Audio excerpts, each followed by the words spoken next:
দাদা উঠার নাম নে দাদা ডাক তো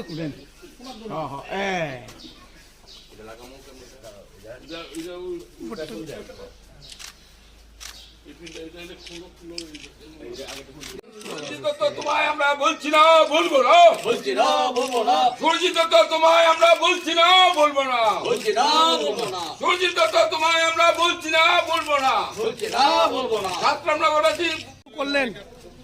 জনপ্রিয় বিধায়ক প্রয়াত সুরজিৎ দত্তর বাসভবন থেকে প্রচার শুরু করলেন, কিভাবে দেখছেন? গতকালকে